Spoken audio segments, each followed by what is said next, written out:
Thursday, January 22, 2004.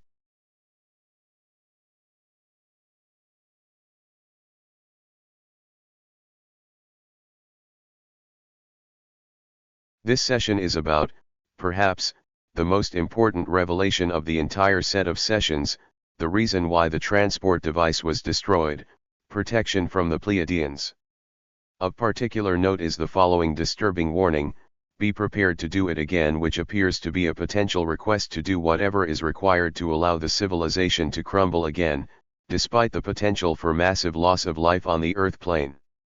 The decision to destroy the uplink, the transport device, had more to do with the request of spirit than the requests of the spiritual Ka-folk. June 2025, I revisit this document last touched in 2013 and decide to clean up the spelling errors, choice of wrong words, and some of the conversation with Jerian to make this easier to listen to. My thoughts are to upload this as a much longer video to my new YouTube channel, and all of the vocalization starts and stops get in the way of listening to the important content.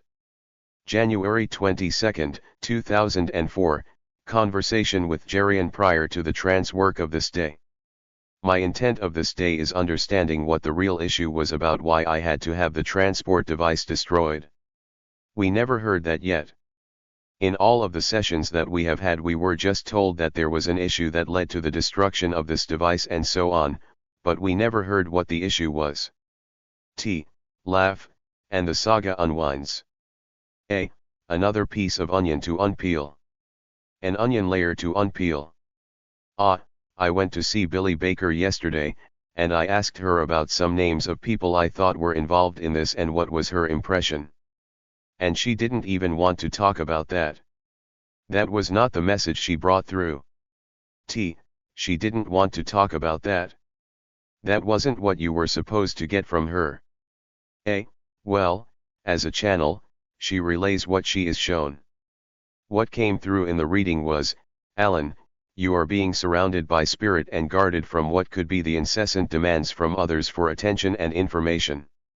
Sometimes when I go down to a bagel shop in the mornings, or I go off to a little IHOP restaurant to have breakfast, and I realize how nice it is to be completely anonymous.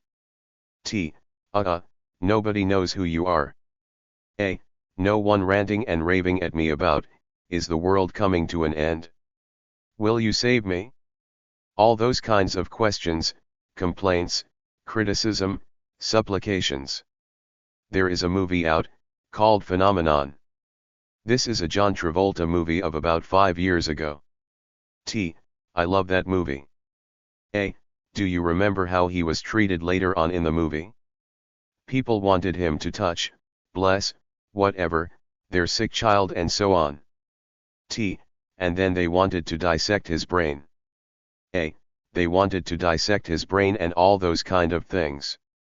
And, there may come a time when this stuff gets out where I may be subject to that kind of crap. You never know.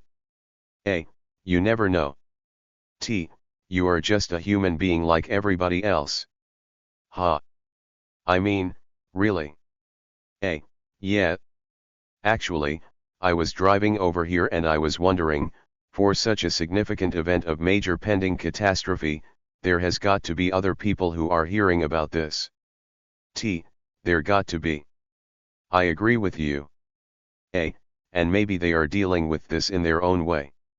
Maybe they are completely abjectly overwhelmed as to, I can't do anything about it. Now I am trying to remember, what was because of these meteorites that are going to hit the water and cause this big flood and tsunami or whatever they call them. That's the low end of what the problem is. That was what you saw. And then now it's all coming back to me. The device is supposed to stop the things and send them off, or disperse them so they don't hit the earth. Well, there is this cloud. The cloud is probably 40,000 miles in diameter or width, but it is hundreds of thousands of miles in length. It's like a big, long, drawn-out cigar. And there are clumps of things with lots of space in between them. They are just long drawn-out clouds of debris moving in orbit. The picture they show me is that most of the cloud passes on the outside of a particular orbital traversal of the Earth, but some of the fringe elements are in the path of actually striking the planet from the north side, at that point in time. I mean, they are not in the north right now because they are somewhere else in orbit. They could be in the south side right now for all I know. Although there are two clouds counter-orbiting against each other. But, some of them strike places in the northern Pacific causing huge tsunamis. Others strike further around the circumference of the latitude onto, say Canada, the United States, certainly Russia, Asia, those kind of places. And when they hit there they kick up dirt, rock, and debris into the air. And that is the part that is really scary. We can live with tsunamis, those are recoverable from because once the water comes in, it goes away, and the sun comes out the next day. But when it is rock that is being thrown up into the air, it stays there, for a long time. In the atmosphere? Up in the atmosphere, dust. Like, volcanoes going off everywhere. And if there is enough of them, and they come in succession, because it is a cloud of stuff, although we pass through the cloud pretty quickly, it's not like it's going to be over weeks. It's going to probably be in the space of 3 or 4 hours, and then it's come and gone. It's like, bam, and then it's gone. But if they strike with enough intensity in synchronous arrival to support a wave action, then the tectonic plates get to twitch. And when that happens it makes earthquakes and volcanoes come alive. So it could be really destructive? Yes, and if the volcanoes come alive, I don't know if I necessarily saw those, I am just speculating. Say, if all the major volcanoes from Northern California up through Vancouver, popped, then they pump even more stuff into the air and that stuff stays around a lot longer than kicked up dirt. So you say, it affects our breathing or? No, you remember how it was here when the fire was last here, okay. Yes, and you saw how cloudy and dark the sky was. Imagine that going on for 5 years. Okay, there is no sunlight, there's no warmth, nothing for plants to grow. No plants. No heat. No life conditions. This place becomes uninhabitable, pretty much. Now, the deal is that the Nephilim have devices which can be moved into where the orbital paths of these clouds arrive. They match the orbit of the debris fields. They find the ones they know are going to be the popping guys, they vaporize the big parts. All the big parts, they know the ones that are going to be a problem and are fixed. There can be smaller parts they can't deal with, because there are too many of them, long kind of field, that get through the atmosphere, and it's there where we have to have the staff devices zapping the smaller parts that come in. They hit the Earth? They hit the Earth, they are going to go through the atmosphere. They are going to start burning up.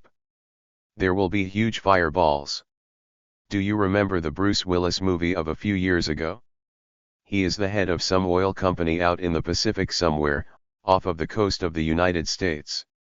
Some astronomer finds a chunk of asteroid the size of Texas that is supposedly heading towards the Earth. I don't think I saw that one.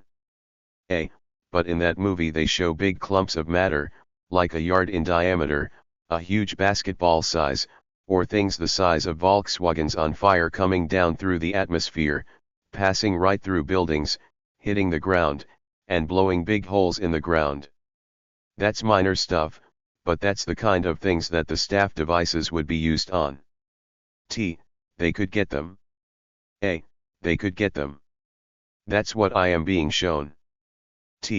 Well, it is sure big. Well, I find it a little odd. I would expect to be hearing rumors about this, or talk, or chat shows, or Art Bell stuff, things alluding to this coming on, and the fact that I don't hear that, maybe because I am not listening to the right places. And this is supposed to happen around 2012. Between 2010 and 2012. Because that is like a very, end of Mayan calendar stuff. Yeah, and we hope it's not the end of the world, as we know it. If it happens, I heard a tape, 6 years ago, and it was the Indian stories. Well, they said we have been destroyed 3 or 4 times. Not just Noah's Ark, but more than that. We've been through this and gone to nothing and had to start all over again. So, from the spiritual standpoint, everything that I get a newsletter on the internet, Beacons of Light. And they have a group that channels through, and they're talking about how, the light workers are raising the planet's vibration. They are going to prevent a lot of these, they don't say catastrophes. Sounds like, we need to do this in a sense to save our planet. They don't talk about catastrophes or anything like that. But it's really alluding to it. I guess. I can surely hear it, that we are going to be changing the planet, and transforming the planet, and doing all that. Well, here is an example. In the paper about a week ago there was a disturbing article that just made me sad. President Bush has decided to defund the maintenance of the Hubble telescope. That is to not maintain it anymore. This means that it's out in space, that's the one that looks way out. It has power supplies, gyroscopes, and other things that wear out over time. And the space shuttle missions, like the Columbia, they go up there and replace worn out parts and keep it in shape. Well, they are not going to do that anymore.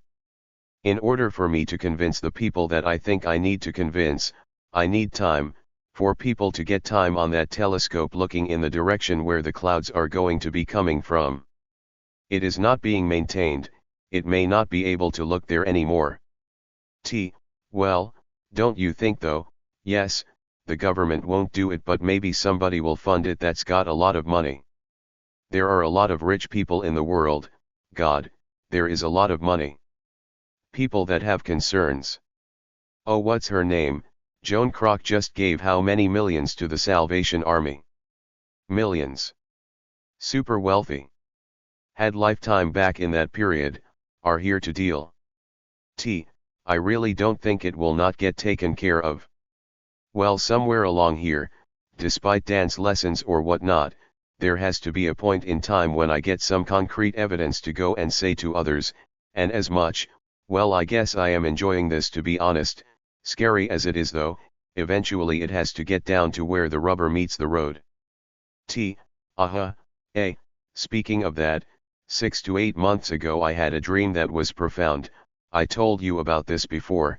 I emailed a copy of it to my friend ABC, and the dream showed that our activity there had been shut down and rehosted somewhere else. I actually saw scenes of the building.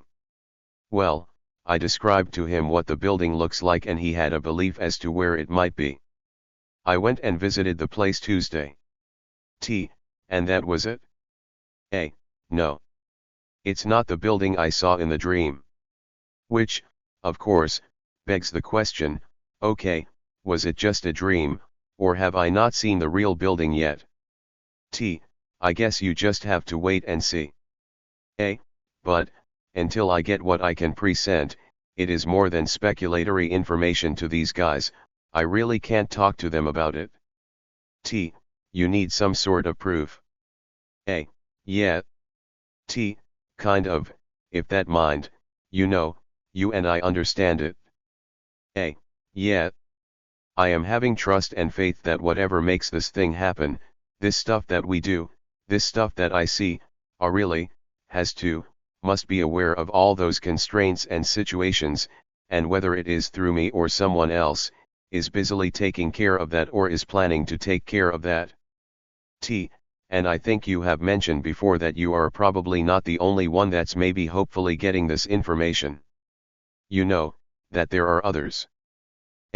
Well, Lynn's source mentioned 6 people here. Okay, who are those 6 people? I am going to digress on another topic here. In the dream I had of November or October 17th, the dream before when I came here and had the little ceremony and the little chant I wrote down for you, there was very distinctively the word, disciples in the statement of the chant. There wasn't, followers, team members, associates, or apostles to argue against my point. There was the word disciple, which had a connotation in our culture and language. Okay. Am I one of the 12? Yeah, 12 is a very important number. Or am I one to make 13 in that? Why 12? Am I one of the 12, or are there to be 12 others? I don't know, but 12 is like, there are, in the creation there are 12 monads, each monad has things, everything is in 12s. 12 is a very significant number. Yeah.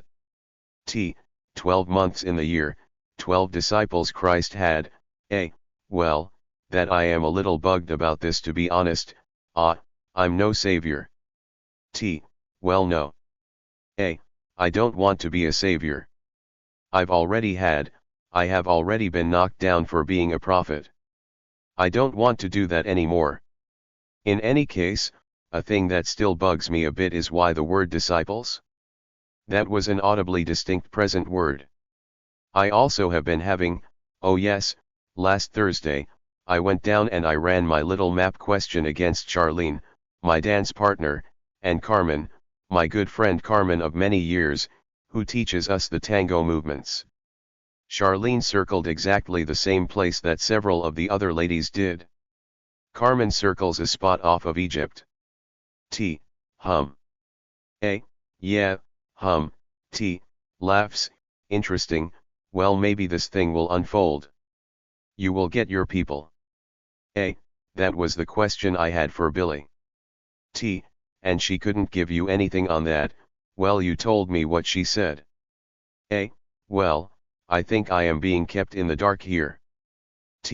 Her message was that people are trying to get information out of you. Where do you feel that fits in? I don't know if this is a future thing or an actual current thing.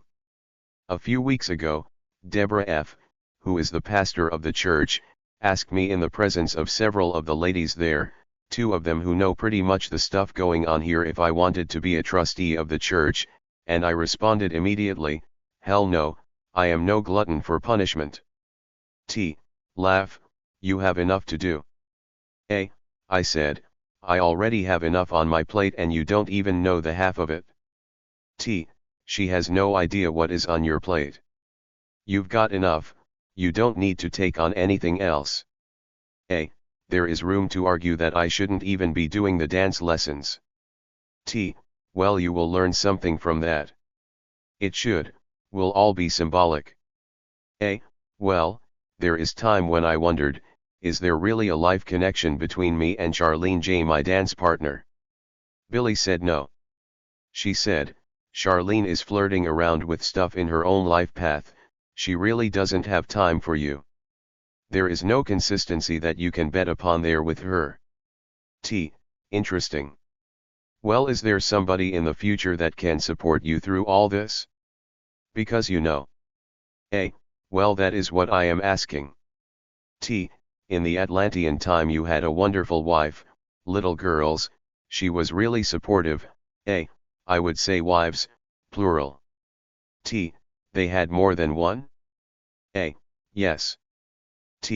Okay, I don't remember, did you get somewhere? Yes, there was more than one woman. I didn't bring my notebook today, but there is one of the automatic writing sessions where one of the wives unloaded on me. In the writing of that, a whole bunch of past life resentment erupted, and she said that there can be a bunch of problems.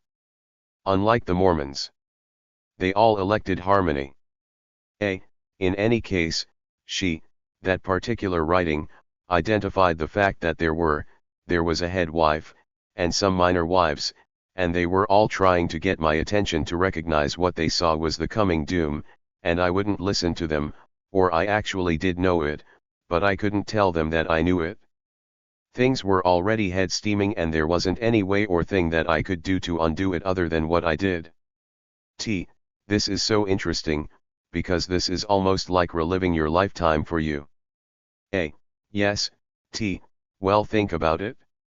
That was past destruction and here you are now, there is the possibility of another destruction. A. Yes. T. Well, I know we are not alone. There are a lot of people here in the United States that were from Atlantis and they are here for a reason, and I am sure you are not the only one. I just have a gut feeling about it. A. I should hope so. What was I going to say? T. About the women and A. Oh yeah, part of the complaints was that head wife and another wife called Thelma attempted to work behind the scenes of the other people in the council to convince them that there was this coming problem, which we haven't heard enumerated yet, and that they saw it in what they called their dreams, but the council members wouldn't listen to them and they got leery of getting bugged so much by the wives that they were starting to complain that I was incapable of controlling my women. That phrase was directly quoted. T. Laugh, that is interesting, and of course the women were very intuitive and getting messages through their dreams.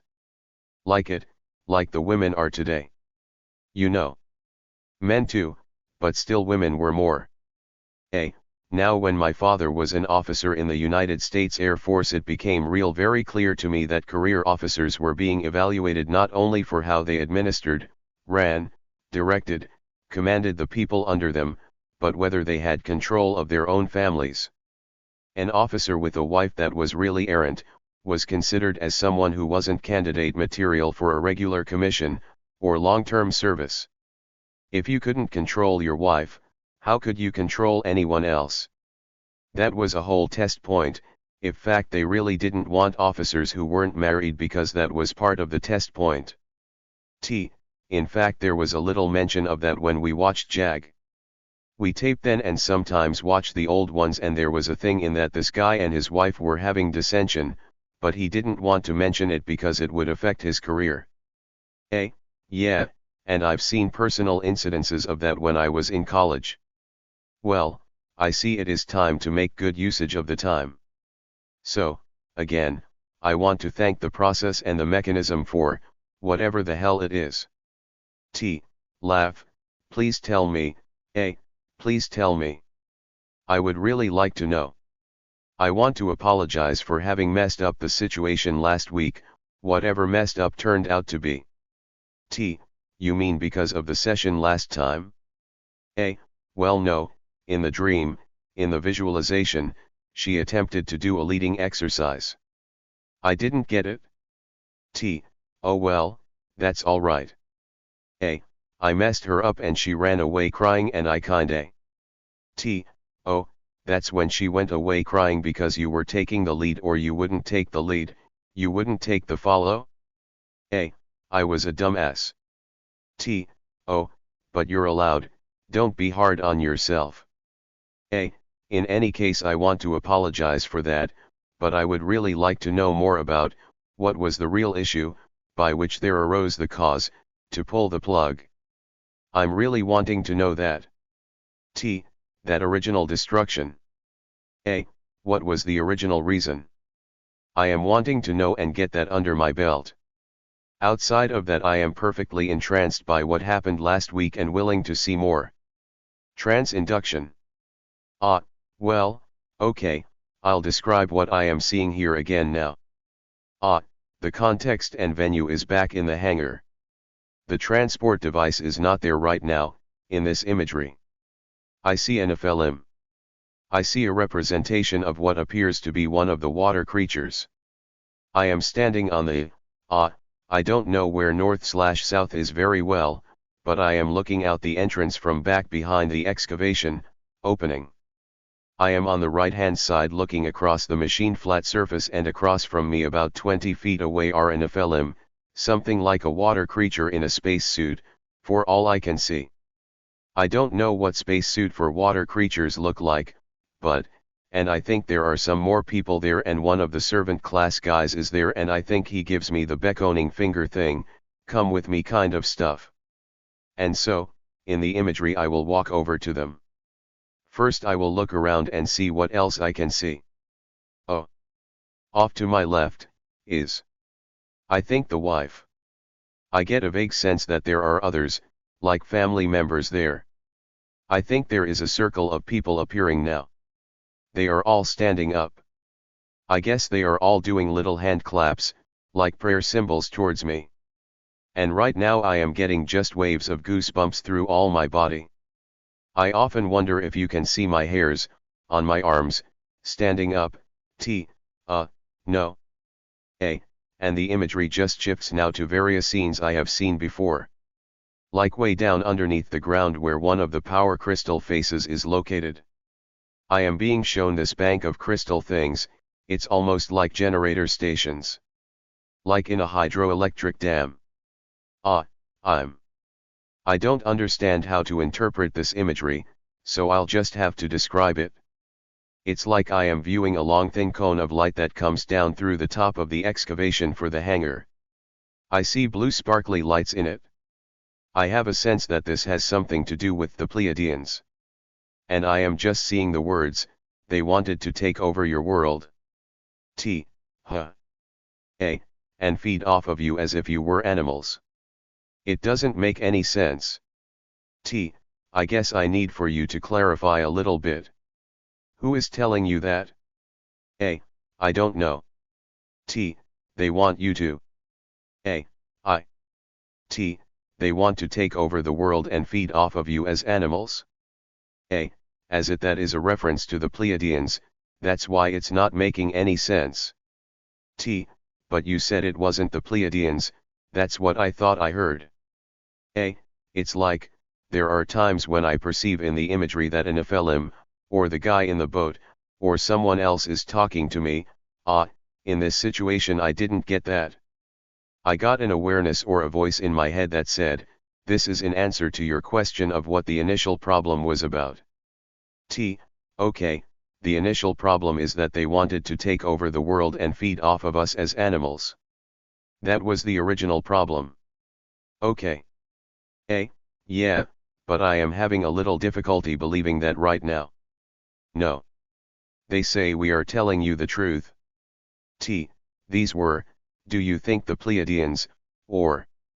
I am a little unsure on this. Was it the Pleiadians? The answer is yes. Alright, the Pleiadians. Okay. That's stupid. Why? It just is. Well, you would just have to read about them. Because I have read about them. Okay, we will talk about them later here. I am wanting to see where else the session goes. I understand. I will tell you later. I think I am down way below the crust of the earth now. I am down in one of the underground corridors. I need a better word for corridor, subway station, tube, or waterway. There needs to be a better word that describes this thing. It is certainly no freeway. It is not a river. Passage. Passage, yeah, but I see a barge. It takes up nearly the full width of the space of this passageway and it floats, okay. It floats but it is not on water? Well it's. Have you been in a subway? Think of the British term tube of the subway as a great big pipe, okay, and think of the pipe as being half full of water. So the bottom part of the pipe, aqueous, is full of water and the top part's air. And think of a barge floating on that water. In this thing, okay. And. It's in the passageway, this whole thing? Well, I seem to be in this place where you wait for the subway to arrive at a subway platform. I seem to be in one of those wider openings and I am looking down this tunnel. The station? The station, on, the station platform, and I see a barge that fills up nearly the entire width of this passage coming out of the tube. Okay, it's a carrying thing. Now I don't know what the propulsion mechanism is in the barge, like whether there are propellers down there, or, it moves some way and it seems to be nearly empty. I am being invited to step into this thing. And I think I have a sense that this is a passageway in the area that I have talked to you about and like the Red Sea area and so on, okay. And the barge moves through the breadth of the passage station and goes down into the next section. Okay guys, where are we going here? Are you on the barge? Yeah, I'm on the barge. T. Okay, so you are going to the next section. A. Well, we are in the tunnel. T. Moving on down. But, most of these movements are instantaneously traveled. T. Exactly. A. This is so stupid. Okay, I will. I have a tendency to edit the imagery and discard portions of it. T. You will get it on tape and it will make more sense later. A. Envision in your mind memory, if you will, the ride at Disneyland, the little train ride, the one that goes in a circle around the circumference of Disneyland, and mostly the train is outside and you can see the park and out to the freeway and things like that. There are other parts that go through under little tunnels, and it goes through little tunnels that passes by little dioramas. Is that the right word? Manufactured scenes. Okay. T. In fact, many of the rides in Disneyland are of that nature. The thing that used to be there before Big Thunder Mountain was there, the little train ride through the little mining thingy, little pools of colored water, that kind of stuff. And we seem to be passing one of these things. T. Okay, so you have got these little scenes. A. And I think I am being shown one that is cavemanish time frame. The scene is on the left side of the barge as we travel forward in the apparent direction of the Red Sea access shaft. I am feeling pretty uncomfortable about this right now. I would prefer to be doing something else in this rather short time we have left before I have to go. No, they are saying, no, you must see this. T. Okay, hang in there. A. I see some scenes that have, like, I don't know if they are pictures or what, but they have long-distance vista views. Wide open spaces. I see some mountain ranges, volcanoes, that kind of stuff. It seems almost similar to the beginning views in the 2001 movie. I just get more sense of scenes about the barbaric nature of the early man. I get the words "we came to uplift you." You being a reference to humanity. Uplift is a science fiction-based term, in works by the author David Brin, in one of his stories. It relates to a situation where an advanced culture takes a much less well-developed species form, gets them out of barbarism, and in the process becomes workers for the higher developed form. I don't know why I am being shown this. Well, I will tell you what I am feeling here. I am beginning to like the Nephilim. I am beginning to have a much more yucky feeling about the Pleiadean guys. Yeah, more about that later. I think we came to another like station place. This view is on the right side. Oh, I don't like this at all. I see cages. I see something like pre-humans inside the cages. I am reminded of scenes from the movie The Time Machine, the original Time Machine movie where there were the Eloi and the Morlocks. I have forgotten the word, the inhuman things. Prehistoric humans. Well, they were, in that movie they were much future date monsters. I think we are passing by where the cages are, and we are going up an elevator, I think. I think I am back up in the area where the areas around the transport device, the residence of the engineers. The Nephilim seems to be there with me, and I get the gesturing, for the vistas of the things, I get the words, "This is what we did for you. Why don't you love us?" And I left. I haven't an answer for him. I am a little mystified by this right now. Part of me is concerned about running out of time, and I am wanting to go back and visit the scenery of last week. You got 20 minutes, so relax. They give me a prayer symbol and go poof. And I am in a piece of scene I have never really been shown before, yet. It's like I am in an outdoor plaza somewhere. The wife comes up and takes my left hand and asks me to go for a little stroll with her. And she seems to say, despite the problems and stuff, we really had a good time here. And, I sort of see myself dancing with her. I am the leader in this particular dance, though. There seems to be something like a holiday situation here, that is, the little girls come up, and they are just jumping around, looking for attention. There are other families here also, and I think there is a gathering of sort of like a picnic, like a group picnic.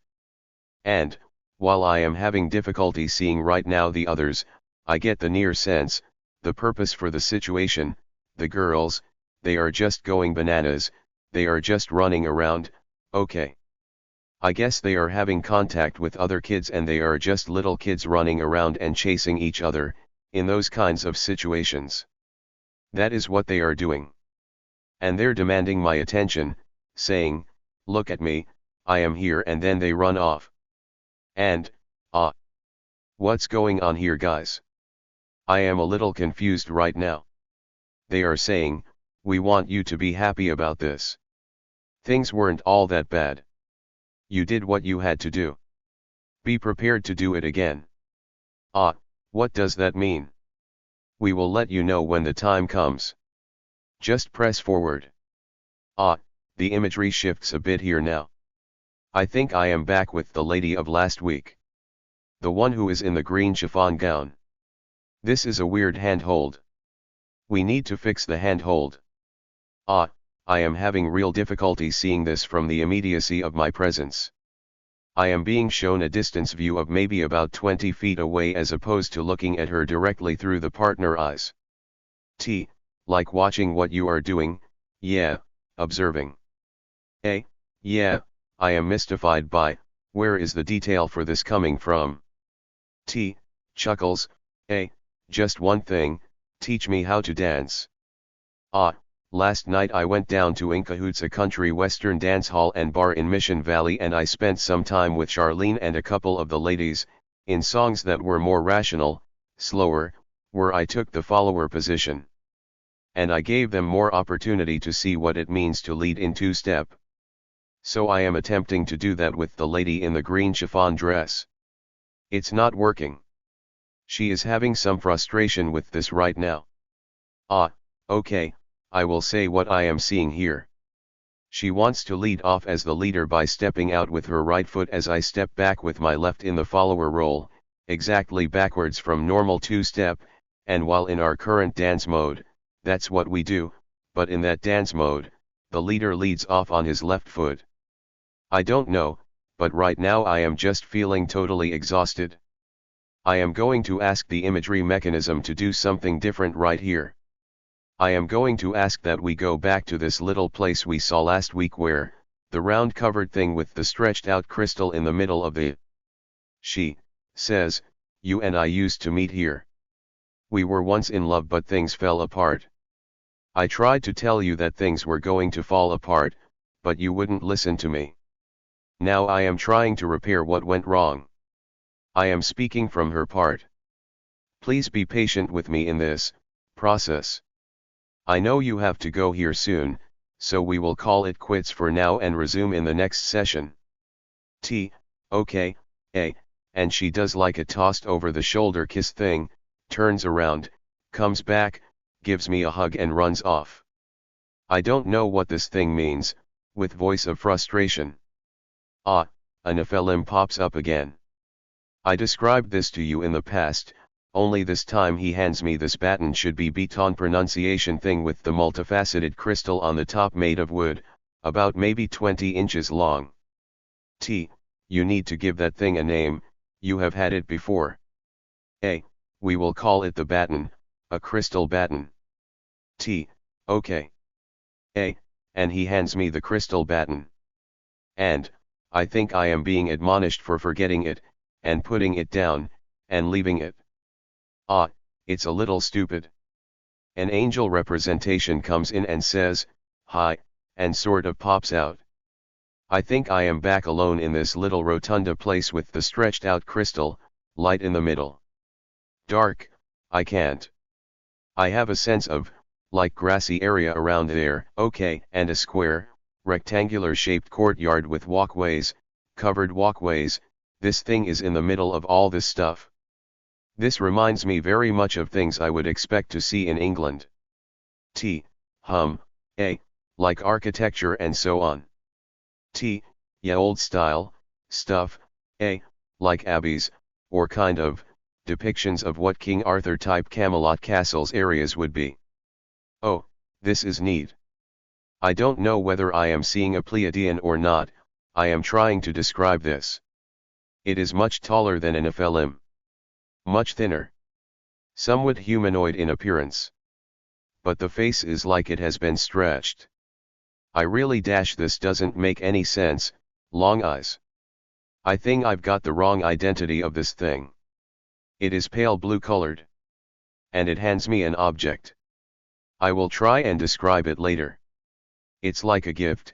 Commentary, it is not a gift, in fact it is a dangerous Trojan horse-like device.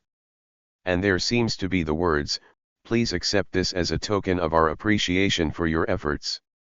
So here I am it went poof, so here I am sitting on one of these benches around this thing, and I got the what's the word he gave to the thing with the crystal on the end of it, baton, and I got the baton in my left hand and the gift thing in my right hand, and I am going, okay, what's next? It's a 7 minutes till, we can go right up to the hour, you don't have to pay me today, eh? Yeah, I know, okay, well I am going to I am going to thank the imagery for all that's gone on here and, admit that I am completely amazed at what comes through with this stuff. And I am just going to envision myself as if I am sitting right here in the chair. You can see my arms up. I've got the baton in my right hand and this gift thing in my left hand. You want to know what the gift is, huh? What is it? I don't know. You don't know what it is. You just got it? It's maybe 8-10 inches tall. It comes in a little square-based box on the bottom and there is something round in it at the top. And, I don't know what it is. It could be a plant for all I know. Chuckles, something from another planet. You'll find that out later, I am sure. I think it is alive though, I think it is a growing thing. And, so, I am here right now, so stop. So we'll just end this right now. Discussion. Well, I wonder if that was the Pleiadians. Well, okay. Tell me. What's your story? As I remember. I have to go back and read. I read the 2 books, Bringers of the Dawn and the ones after it. And in the 5th book, they talk about these people. They don't acknowledge that they are the Pleiadians. They talk about these people come from another planet and they come onto our planet, and they actually conquer us. Okay, they conquer us. And they take. We had 12 strands of DNA helix and so they made us their slaves, and they unraveled our 12 strands so we just have 2. We don't, we still have them, they are not gone, but we are just not using our power. And, anyway these Pleiadians lived off of fear. They live off of fear and chaos. So, they created, this world so they would have all this fear and chaos, and that, they survive off of it? That's when you said, eating off of us, eating off of us. They live off the fear. You mean like the sons of Belial stuff? Well. They live off of chaos. Well, then they tell you all about that. Then the 2nd book, then they finally admit that they're the ones that did it. They've learned their lesson. They don't want to do that to us anymore. They've left our planet, they're not here anymore, and they're trying to help us now, get our 12 strands back together, get our power back, because the spiritual justice is this is what's interesting. The spiritual justice is that they can't progress, God is fair, unless we also progress. Now they are trying to help us, get us all back and get our power back so that as we progress, we will allow them to progress in the universe. And so this is like it's more a universal big thing, this whole deal, is a big universal thing. It's not just our planet, it's like the whole universe is involved in all this. So, that's what I remember about the Pleiadians, and so when you said, they wanted to feed off of us, well they feed off of our fear. That's what keeps them going, chaos. Chaos. and they said they had spaceships that went in and out, particularly around the Middle East, a lot of that down there. What do you mean, in and out? Oh, spaceships. They had like places where they could go into the earth and come out and, anyway, you know, and stuff like that. And, so, they had a name for it? Oh, it is like a vortex or a portal. The Middle East was one of the main places. Oh, so, you mean, like a landing area as opposed to a hole in the ground? I can't explain it, but it's almost, because they have a different meaning for things. So, that did make sense to me after reading both books. Now they are trying to help us. And that's what those two books were channeled for, to let us know, you know, that they are not trying to do us in anymore. Ha! So that was you. Wonder if you were seeing this in the cages. I don't know. That's interesting. Well, that was completely unexpected. That's interesting. Well, now, you're saying the Nephilim helped us. Maybe they helped us against the Pleiadeans. You know, this last book that I had, it talked about, there were several, you know, and they didn't name names, but several other planets came in and tried to do stuff here, and, you know. Well, I've got to buzz here. April 24, 2013, a full moon this Thursday night. As with some prior nights over the past 9 years, my attention is drawn back to the session and the admonition of be prepared to do it again.